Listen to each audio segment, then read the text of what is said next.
So make sure I'm a little bit, yes, we are. So we are recording. So I wanted to welcome you all to today's meeting, and we are so fortunate to have Cabrillo presenting, but I wanted to start with having people introduce themselves and share something that you accomplished this year that you are proud of, or something that you hope to accomplish this summer. And Tracy, will you start and then call on somebody? Absolutely. Hi, my name is Tracy Peterson. I'm the Educational Partnerships Project Manager at Las Positas College. I am hoping to get through our first summer CCAP class this summer successfully, and also get through the registration process with our summer geometry students, because for some reason it has been very, very, very difficult and challenging this time around. I will hand it off to Jesse. Everyone, good afternoon. Jesse Betancourt. I'm the Director of Dual Enrollment and K-12 Partnerships at Monterey Peninsula College. Something that I accomplished just this week was submitting all of my sections to scheduling. So really happy that that's done, up 36% from past years. So really happy with that. Let's go Yolanda. I see you over there. Thank you, Jesse. Hello, everybody. My name is Yolanda Calero. I am an academic counselor at Cabrillo College, and I am specifically working with dual enrollment students. I've been working with them since last fall and this spring. And something that I would like to accomplish this summer is what we will be presenting on, which is the Summer Migrant Program, and meeting with all of the students and creating comprehensive educational plans for every single one. And I will pass it to Consuelo, since she's here. Double trouble here. Hi, everyone. I am Consuelo Mason, the Director of Dual Enrollment and College Readiness for Cabrillo. And I think what I am the most proud of this so far this semester is we recently transitioned to now a one admissions application and one registration form for all our dual enrollment students. So now they'll be able to register every term without having to submit and resubmit an e-form. We successfully launched it today, and there, amazingly enough, no glitches. Students were able to register. Even though we lost all our codes and data a month ago, we were able to pull it through. So, it was great. And I'm sending it next to Adela. Hi, everyone. My name is Adela Naranjo Bernabé. I coordinate the Undocumented Student Program at Cabrillo College, and I also coordinate the Summer Migrant Program, which are two different programs here. I'd like to share that one of my current things that I'm happy just completed was I chair our Latino ceremony graduation here at Cabrillo. So we normally expect 500 people. We just had it this past Saturday. I'm so happy that, the whole committee that puts in a lot of work. A lot of labor of love goes into it. And so just seeing the families be celebrated and also the students, it's just so warming as we're wrapping up the semester. And then in terms of who I will pass it to next is Kelly. Hi, I'm Kelly Schmeg. I work at the Sonoma County Office of Education. I'm an early college credit project coordinator, and I work real closely with the high schools and the junior college. What I'm most proud of is our collaboration in this year doing 13 CCAP courses, and next year it looks like we'll be mid-30s. And then something that we're working on is a CCAP Discovery Day on the JC campus, and that'll be in September, right after they start. That's cool. Deb, we can go to Deb. There we go. Thank you. Am I the only Deb here today? Yeah. Hi, everyone. I'm Deborah Messina Kleinman. I'm the Work-Based Learning Coordinator for Pleasanton Unified School District. There's actually 2 coordinators now. Something that I'm proud of that our team has accomplished is getting our youth apprenticeships in cybersecurity and robotics engineering registered with the state of California and also with the United States Department of Labor.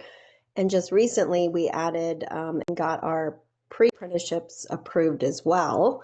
The intersection here is that our youth apprentices are required to earn at least 3 college credits as part of their apprenticeship while they're in high school.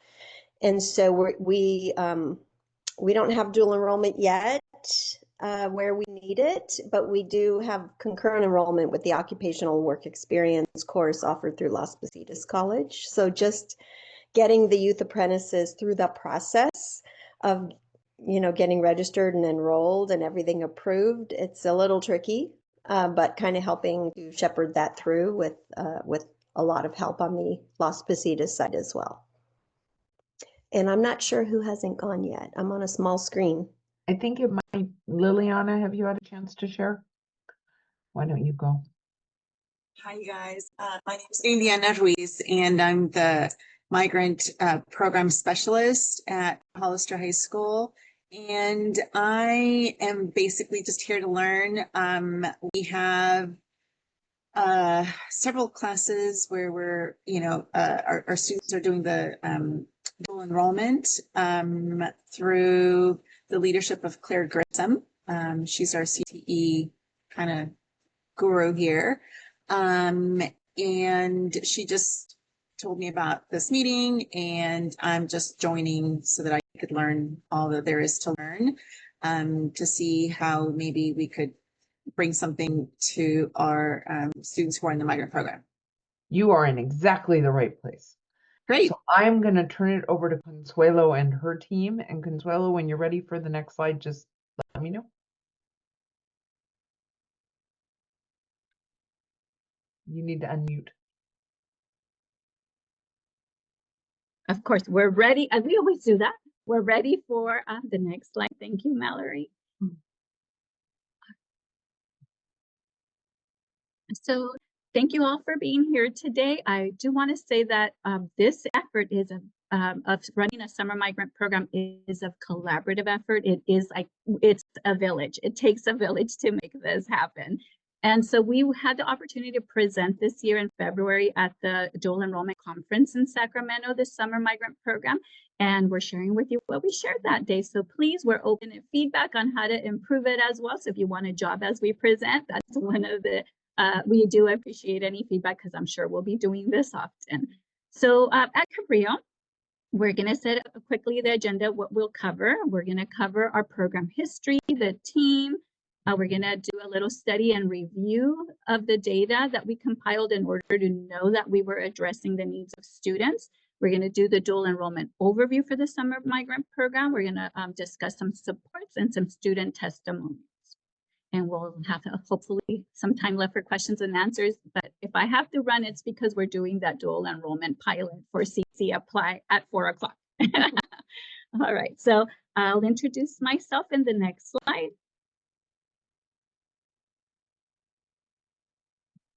Thank you. So as I mentioned at Cabrillo, it takes a village, and we do have a team with dual enrollment. I am Consuelo Mason, the College Readiness and Dual Enrollment Director, and I'm going to pass it to our amazing counselor.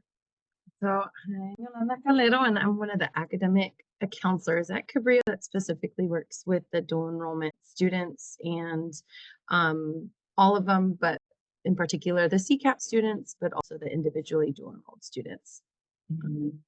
Luckily to our program, Adela's been coordinating the summer migrant program longer than I have, so she'll introduce herself. Hi everyone, Adela, and I coordinate 2 programs, the documented student program and also the summer migrant, which I will be talking a little bit more for this presentation.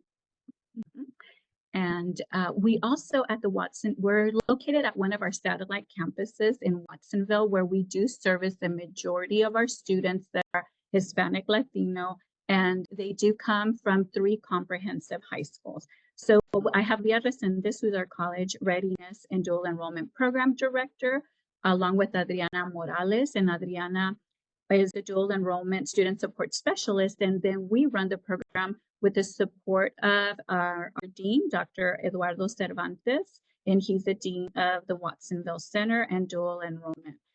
So that is our team. And I am very fortunate that I came into this role 2 years ago as a former high school principal for Pajaro Valley High School. And I had a team, which I heard is very unusual for a community college. So I do pinch myself every day. This year we added the services of Yolanda, and I have to say it has really supported our expansion and what we plan to do with the summer migrant program this year. All right, Mallory, next slide. Okay, Adela. So for this slide, I wanted to share a little bit about me, my connection to the summer migrant program. So as you can see here, there's pictures of me ever since I was little. I have been part of the migrant program ever since I immigrated from Michoacan, Mexico. So along with my siblings, there's 5 of us. We all went to one of our local elementary schools where we were identified as migrant. At that time, I had no idea what it meant. I just knew that my parents expected us to move around Santa Cruz County in order for them to find work and then for us to have a safe and stable living accommodation. For a lot of migrant students like myself, we experience a lot of unstable home accommodations, challenges financially, and then on top of that, layers of trying to understand our immigration status. I was also a formerly undocumented student. So at this time, most of us are told, do not disclose your status, do not ask for help in any way, don't, try not to be visible. And so a lot of my academic experience was trying to understand what my role was in academia, but also to my family. And so it was not so far along my own journey. High school is really where I experienced a shock, an identity shock. I didn't really know who I was, what my role in society was. I just knew I was part of this migrant program that somehow would help support my education and then getting me to college. But I never saw myself going to college until my migrant counselor, basically said, you have these many classes that you need to do, take care of before you go to college. At the same time, I got involved in games because they really, I saw a connection, the community aspect, a lot of people that spoke my language. I was a little lost at that time, but I also, I met a counselor who basically said, being a migrant student comes with a lot of strength. You are a trailblazer in your own journey, and kind of helped me understand what my journey was. Before I knew it, I never saw myself going to college. But then when I entered Cabrillo specifically, I learned that, I had a lot of strengths. And through that, I was able to use it as a way to sustain myself, be part of programs like EOPS, a migrant student club here at Cabrillo that really shaped my identity and helped me understand that I had a lot to offer and that I had all these strengths. So with that being said, I did want to share with the group that a lot of these, learning communities, like the one that we're going to talk about, really help in terms of shaping our migrant students' experiences in college. So we could go to the next slide. In terms of the program history, so the migrant program is a collaborative effort between Cabrillo College and the Pajaro Valley Unified School District. This is a collaboration that has existed for more than 40 years. It started in 1989, and what we do is that we offer classes here at the Watsonville Center. We have the main campus in Aptos and extension center at the Watsonville Center, where our students take an English course. They also take a CD1 course. And just recently, this past semester, we were able to expand those cohorts. So we have 2 cohorts of students that take an English course. Now we also offer ESL, an English ESL course. And then most of our students come from a migrant background. So what that means is that either they or their parents are working in the fields. They're working in La Fresa. Many of our students also work in La Fresa, and they're balancing several roles. So they're coming to college. They're working in La Fresa. They're taking care of their family members.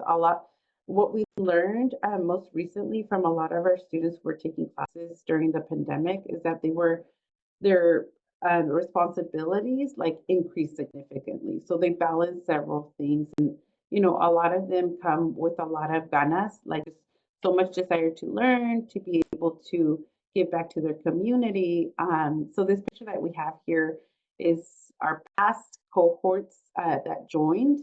And as you can see here, we have los maestros who are very super involved in our students' educational experience. And then we could go to the next slide.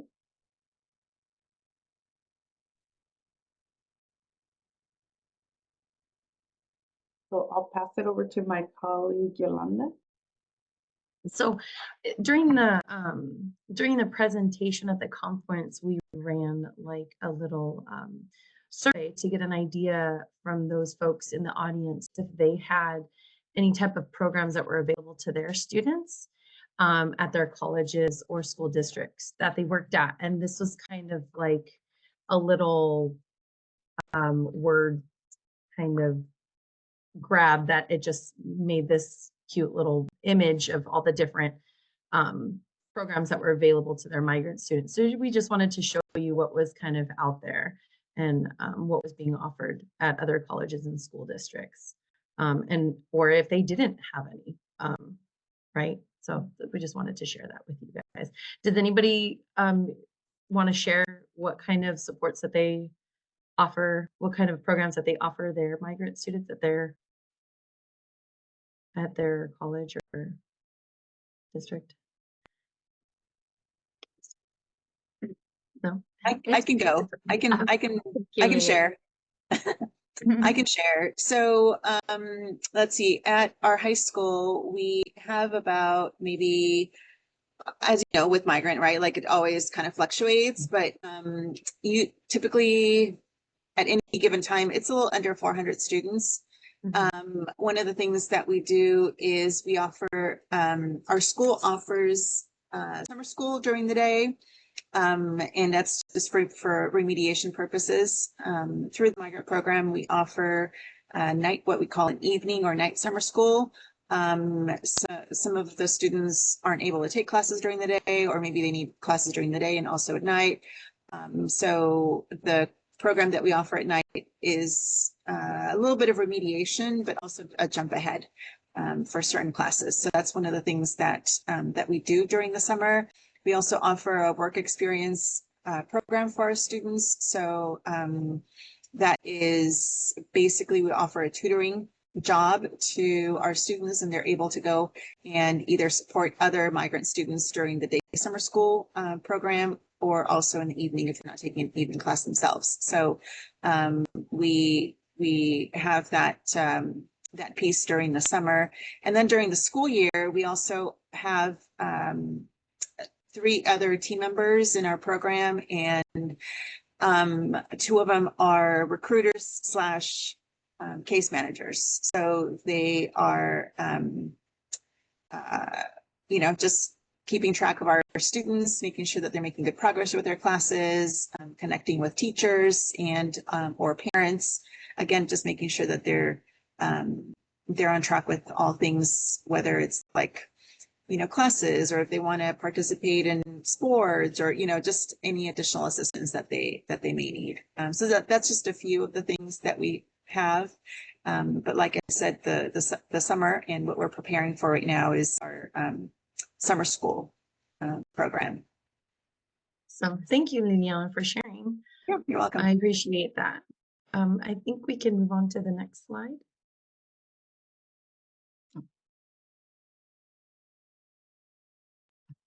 There we go.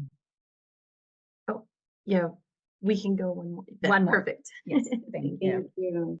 So one of the things at Cabrillo that we did in 2018 to understand our disproportionately impacted students is can bring a research team from San Diego State University they could interview our 7 identity groups at Cabrillo so that they could help tell us what their experience was, what were some factors that helped them continue their education and that were supported, as well as programs. And what these researchers did is invite the students, interview them, and the following slides, I'll go a little bit more into the research framework and whatnot. So we could go to the next slide.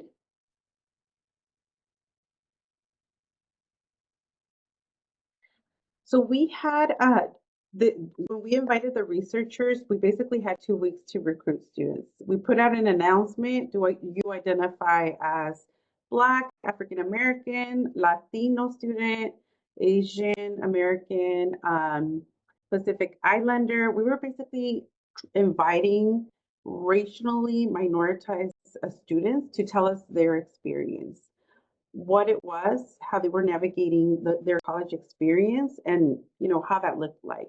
We were able to recruit a total of 69 students. They came in and basically told us what that looked like. Some things that were significant was that majority of our students were at Cabrillo enrolled are balancing several responsibilities, and one of them is work. So majority of the students that we interviewed were employed. We're not only taking classes, but we're also employed. We had more females that participated than males, and then we had a total of 36 women and then 28 males with 5 gender nonconforming students. And one thing that we thought was quite interesting was that the age ranges that participated was 18 to 24, or older adult students that were 35 to 50 years old. As you could see here in the graph, most of our students, their primary goal was to transfer to a 4-year institution. And then another significant thing that came up was that majority of our students who were interviewed completed at least 60 units. And then if we go to the next slide, the protocol that the researchers conducted basically used a research framework that is known as the social ecological outcomes model. And what this model tells us is every student has a unique experience in how they navigate academia or how they navigate life. The inputs piece looks at the student's background, what societal factors they experience. And then the social ecological domains looks more as the non-cognitive model. What are some of their traditions? What are some of their values? And then there was like the academic domain, environmental domain, campus ethos domain, structural domain, which basically then help inform the outcomes, student success. What it is, what are the things that are being pulled out from these inputs that make student success. And then if we go to the next slide. So the way that the protocols or the questions that were asked to the students, the way that we derived those was really using the guided pathways pillar themes, as well as the Cabrillo College themes, and then the questions were basically, put together. For example, we asked the students, what is it like to be a Latino student at the Aptos campus? What is it like to be a Latino student at the Watsonville campus? To what extent do you feel welcome at Cabrillo College? And then we had them describe your interactions with faculty, with staff, with programs. What type of programs help you or have helped support your academic journey? What motivated you to enroll to Cabrillo College? What are your long-term goals? So many of the questions, if we go to the next slide, many of the questions targeted the student's experience. What we did find through this research was that there was overarching themes that were similar among the students that participated. 3 that I would like to highlight is 1, 4, and 7. So 1, in terms of why students were choosing Cabrillo College was 1, because it was most affordable. And then two, because it was close, so a lot of students are local students that live in the community. And so that was very helpful and convenient, not only for themselves, but for their family members. One thing that a student shared was that for their parents, like they were always concerned about the financial aspect of going to a college. So it was more economically, it just made more sense economically that they would go to the closest college, which was Cabrillo College for a lot of our students in South County. And then number four, taking it a day at a time. A lot of our students expressed external pressures as like having additional responsibilities, especially after the pandemic, that they had to navigate. So coming to a community college was allowed them to work, but then along they still felt like this pressure, like they had to be working in order to help their families financially. And then number seven, a theme that came up was that students felt a sense of belonging with a lot of learning communities that Cabrillo offers. And one of them, which is the summer migrant program, because through that they were able to feel a sense of belonging. They felt a familial, they connected through a familial culture, like community based. And so that was a lot of our students shared that that really helped them feel part of the college experience. And then if we go to the next slide.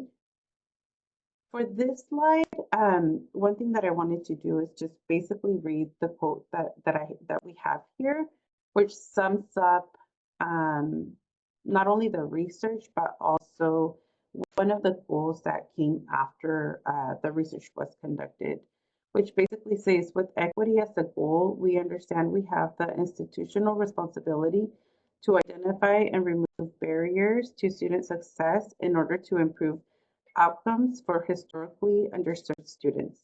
Under the umbrella of guided pathways, we are working to improve outcomes on a substantial scale through fundamental rethinking of our organizational, its culture, and its impact on student experience. So this research is still being used by different departments and programs because it helps guide what the students are telling us and what we as practitioners can do or improve to help support their experience here. And then we could go to the next slide. Okay. Thank you. Yes, thank you, Adela. So again, as I mentioned, that looking and researching what the students' needs are has been crucial and important for us to be able to grow this program. So in addition to the services that Adela provides to a lot of our students that we focus on as summer migrant students and English language learners during our summer cohort, we are also fortunate to have enough to be a Hispanic servant institution, and with Title V grant, where we're able to begin building capacity and develop college and career access pathways.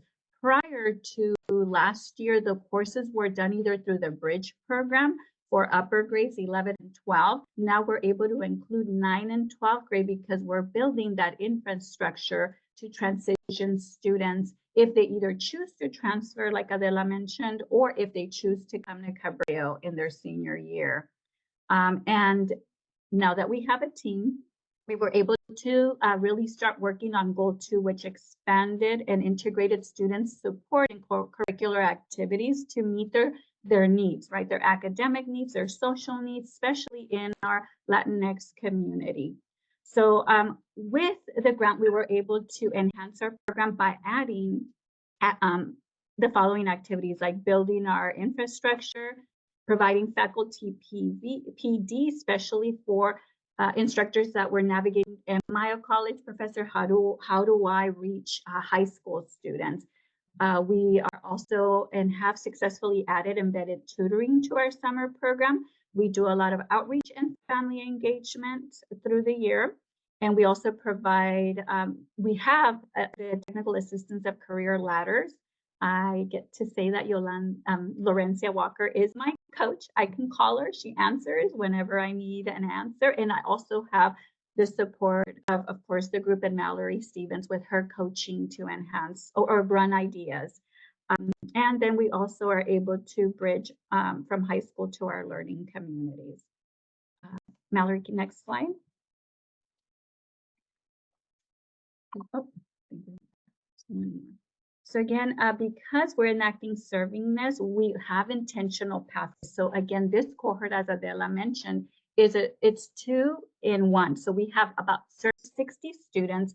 One of the cohorts is students that are long-term English learners, migrant students, and they have been in the district probably since kindergarten, and they are taking the English 100 class, well, 1000 now, with their Library 10 and a grammar and structure course in addition to the CG class, and they go Monday through Friday. We also now, like Adela mentioned, last summer added the English language ESL class for students, because what we noticed, as Liliana mentioned, a lot of the students were there to recover credits. They were deficient, not enhancing, but our English learners were always left out of a summer migrant program because of their language acquisition. So we're building it in our pathway where if they start their language and their ESL, they're able to bridge it in our pathway to get to that English 1000. So that's what we've done. We also do a lot of engagement with the families. We do an end of the year celebration to acknowledge the hard work. And we also focus on community, providing those supports, embedded tutoring, Yolanda helping them with their academic plans, specific questions they might have about classes they want to take after they've experienced a successful summer migrant program. So this partnership's extremely important to us because it addresses those low-income communities and their needs. Thank you, Mallory. Next slide. So as we mentioned before, this program structure, it is a 6-week program with 2 cohorts. There's an English cohort and the ELD in conjunction with their college success course. They get to visit CSUs, UC campuses, and they also have a lot of guest speakers embedded into their courses to make connections. And one of the highlights of the program is the embedded tutors. So we have a lot of former students from the district that are now at Cabrillo that are hired during the summer to provide tutoring, and that is probably one of the highlights because students make instant connections with their future peers. They see them as mentors, and they truly do engage with them and really want their support. So that's been one of the highlights. Okay, next slide, Mallory.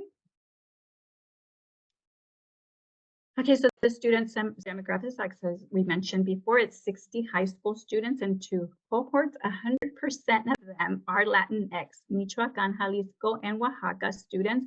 They're trilingual, ESL students, Spanish, Mixteco, Baja y Alta, because there's dialects. We have first-generation students, and what we do know about them is they're working with their parents in the summer at the same time as they're attending the summer migrant program. So one of the things we do try to do is to be conscious of that and to really help support them when they have to make the decision, do I stay in the program or not? There are times where we're able to provide an incentive like computers, laptops for them to keep. And unfortunately, last year was our first year, we were not able to do that. But this year we did have some private donations and a grant that we're able to issue them again. And that is an incentive because they can say, okay, it's worth coming to receive an incentive. So we hope we can continue that in the future. All right, so now let's, next slide, thank you. So what have been the program changes? Well, the program has been in existence for 40 years. So it morphed into different types of summer program, like we mentioned before, Bridge for Seniors. It began with seniors. Then we decided to shift it over to some individual with some bridge. And now it's a full CCAP dual enrollment course where we do allow students to join the summer migrant program to all 9th and 12th grade students, but they must be either migrant or they must be an English learner. So we do partner with the high schools, and they help outreach to the students, and we join them to do their application, clear them for admissions and then help register them for the course. We also partner with develop some professional development in order for the instructors who might need a little more support with how to address some of the needs that happen. That's also available.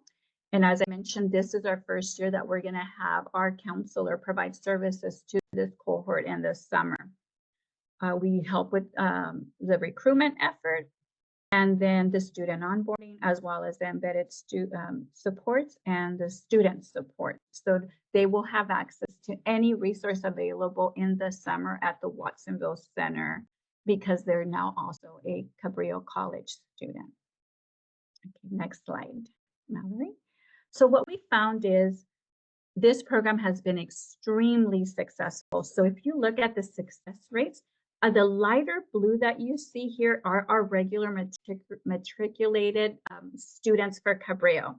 And if you look at the darker blue, those are our dual enrollment students. So what we do know is that they're successfully completing a course at a higher rate than our regularly enrolled students. So there is a success rate. That means they enrolled, they participated, and they finished the course. Now, completion rates, you might see here a little small dip in 2023-24. Does anyone know why?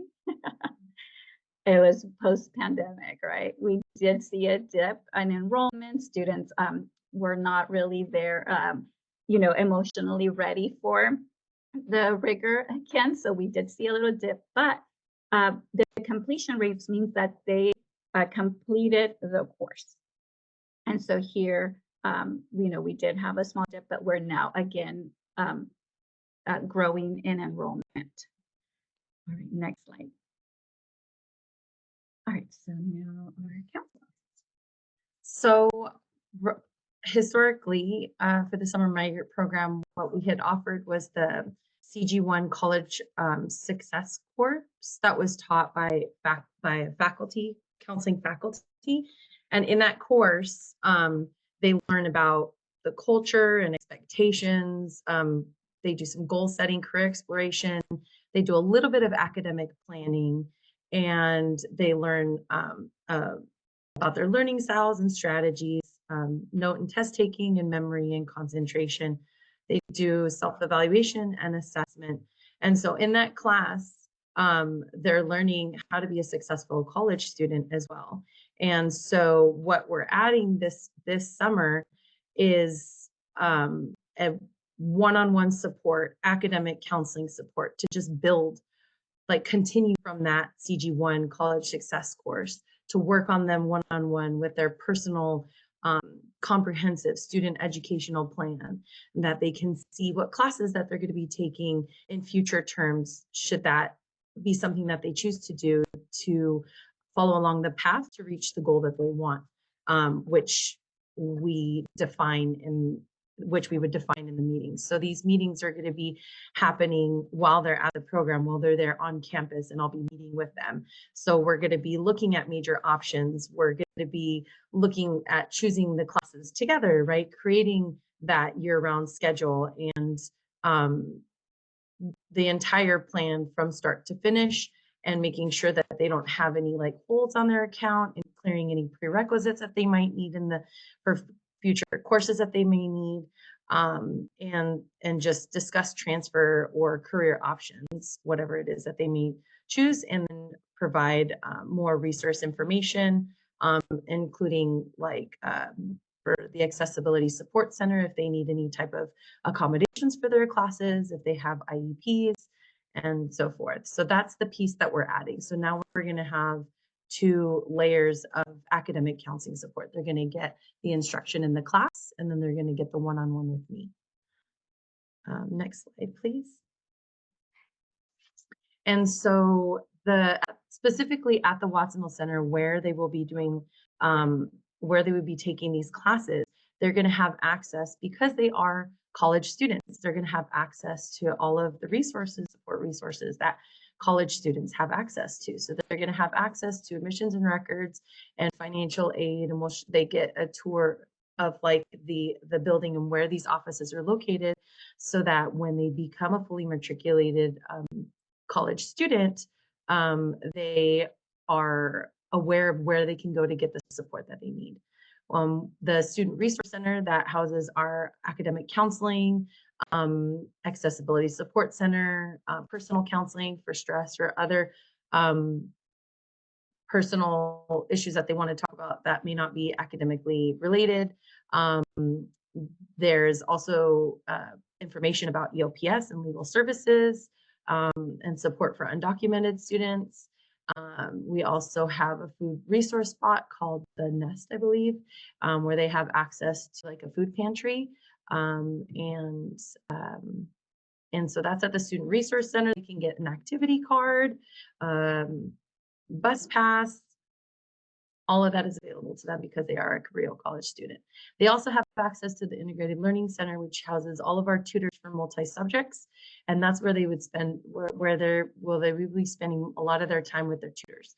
And so the tutors are, we do offer bilingual tutoring, and we offer loans, book loans if they wanted to. So they know where to go if they have any classes in the future and they need to borrow a book or to get tutoring for that class, they can go to the Integrated Learning Center. We have a STEM space for any type of science, technology, math, engineering class that they may be taking.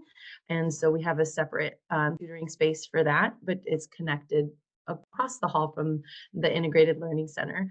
We also have a computer technology center right above on the 3rd floor that offers support in any type of computer tech related support that they may need, or materials that they may need for any computer classes, or if they're taking any classes that require any type of submission that they might be having trouble with. So all of that is available to them as well. Next slide, please. So we wanted to show in our presentation, we brought some student testimonials. And so I'd like to just read some of those to you guys. So one student said, all of my, what was the most, the question was, what stood out to you the most, or how did you feel the most supported in this program? And they responded, all of my tutors, because they told me that it can be it could be really fun to go to college, and they gave me a lot of support in my class.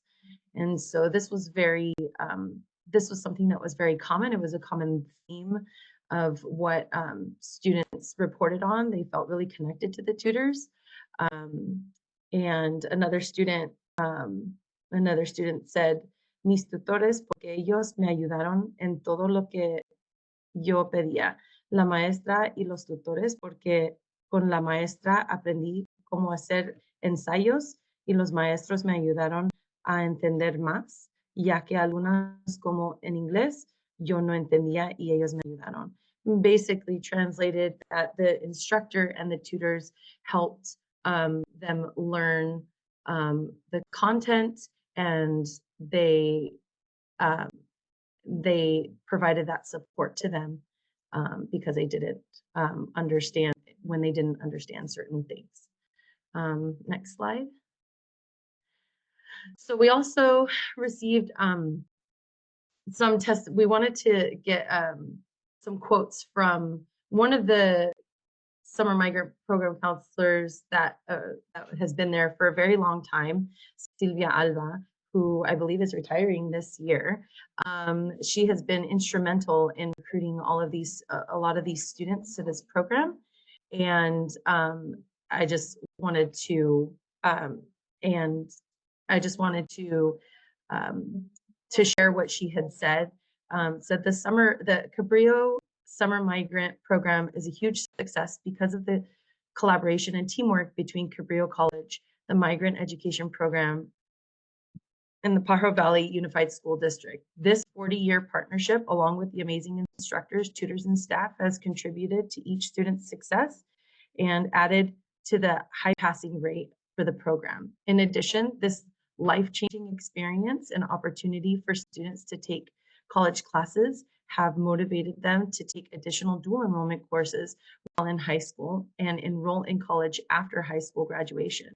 Seeing the students succeed and realize their dreams brings joy to me every year. I hope this program continues for many years to provide migrant students the opportunity to excel personally and academically.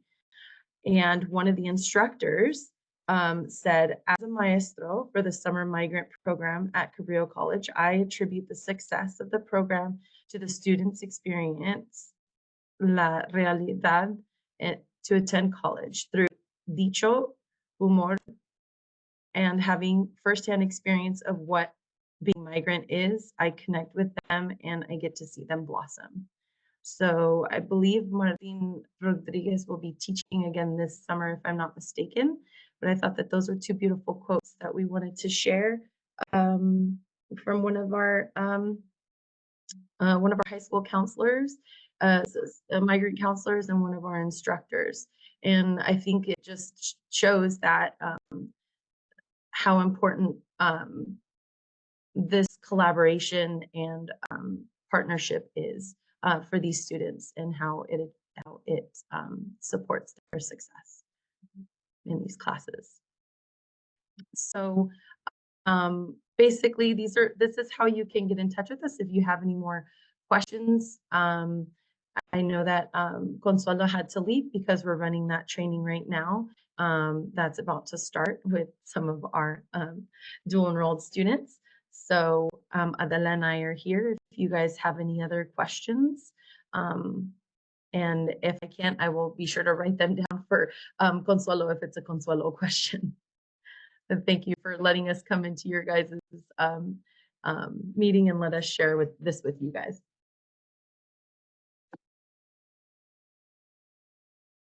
Were there any questions that anybody had that Adela and I could possibly address? I've stopped sharing so that you guys can see one another. I want to thank you both, or all, for coming and sharing this information with us. We had the one question about where students were working, and you said that many of them are working in the strawberry fields. I love the Watsonville Center, and I love that you're so intentional about creating the supports there. One of the things I really take away from your presentation, and did last time I heard it as well, was the intentionality with which you really talk to students and address the needs that they told you exist. And so I really appreciate that. Does anybody have questions? I know Liliana, you're doing this work now, so this is your moment. If you have a question, if you don't, it's okay.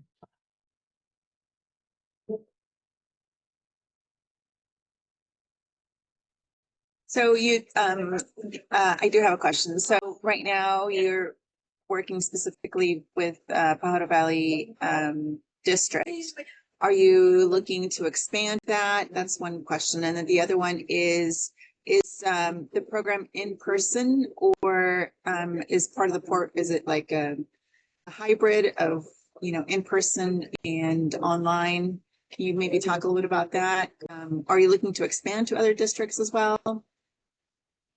In terms of expanding, I'm not quite sure. Maybe, I don't know if Adela has more information about that, but in terms of the in-person, it is fully in person, and not online. And I believe that and Adela, correct me if I'm wrong, because I didn't participate last summer, but Adela has been a part of it for quite some time now. But I believe that for transportation wise, these high school counselors, if it hasn't been mentioned before, these high school counselors go and pick them up from where they are and bring them to the center. And so transportation is provided to these students. So it's all done in person. It's not done online. I don't know, Adela, if you wanted to speak on expansion of the summer migrant program to other districts. Yeah, we have not had that conversation just yet with our planning team. But it's something definitely, like in terms of expansion to other districts, not necessarily. However, because our cohorts are, you do have to be a migrant student in order to participate. One discussion that has come up is like, how do we expand this to not only migrant students, but other students who are credit deficient and who could benefit from a cohort model in order for them to get college experience. So there's definitely been the conversation of how can we replicate this? Like the district has seen so much success that they want to replicate it for other student populations. So not just for migrant students, but for non-migrant students who may be credit deficient, who benefit from a cohort model.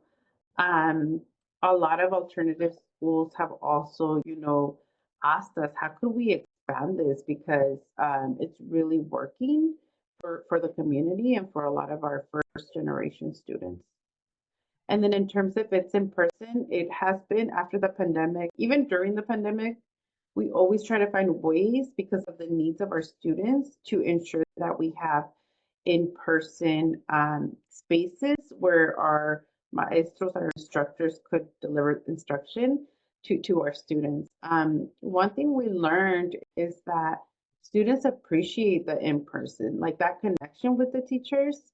The teachers are, reflective of the students and they speak Spanish and English. And so that's very helpful for them too, in terms of like building that connection with the teachers.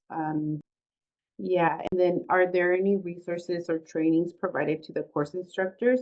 We definitely do provide training, equity-based training to our instructors so that they could understand who the population is, what the needs are, what are some things that we would like them to consider as they're planning their courses, or even, working directly with the students or with their families. They're dually enrolled students, minors, and so we involve the families, the parents in, the orientation piece so that they could become familiar of some of the things, responsibilities that their son or daughter will be having during that summer. Well, and you open them up to it being a family place. Like I'm sure you have had parents enroll in ESL or CTE courses. Yes, definitely. And I love you guys epitomize wraparound services, which is amazing. You're doing such good work, and I really appreciate you sharing it with us today. Are there any? We have about 2 minutes left, so if anybody has one more question, we have time. Otherwise, we will wrap up and let everybody go and learn about the enrollment, the new application. I just Thanks also for want to having us. say the program sounds amazing. And, if we ever think that, asynchronous classes are going to take over someday, it's the personal relationships that just make all the difference in these life-changing programs for students. And so congratulations, because really it's just amazing. And you guys have found, what works, and that's relationships with people and connection. So. And that you can extend that to students with disabilities, first generation college students who are struggling because of maybe neurotype differences, like all of that. You're exactly right. And we've been having this conversation with our multi-language learner community of practice, and any of you are welcome. We would love to have you at our multi-language learner community of practice as well, to share your knowledge and learn from others. Thank you. Yeah, I think the team that has been built over the years is just everybody who joins the team is invested in the success of the students, and I think that's what makes it so successful. They really, really, really want their students to succeed. Even the tutors, right? So they're there, and that's what the students really feel. They feel that investment, right? They feel that these people care about their success, which in turn makes them work really hard and learn and appreciate the support, right? So I think that has a lot to do with it too. It's a great team, great team. Passion is what we need, and empathy and humanity. Yeah, absolutely. Well, thank you so much. Thank And you for having us. Thank you so much for having us. I will look forward to seeing all of you. I will be posting this recording. We have a lot of people watch, and particularly May is very crazy, and so it's a little bit of a unknown. But I guarantee you there will be many people looking at these resources and your slides and watching this recording. Thank Thank you. you so Thank much. you. Thanks again. I hope you guys have a really good rest of your Wednesday.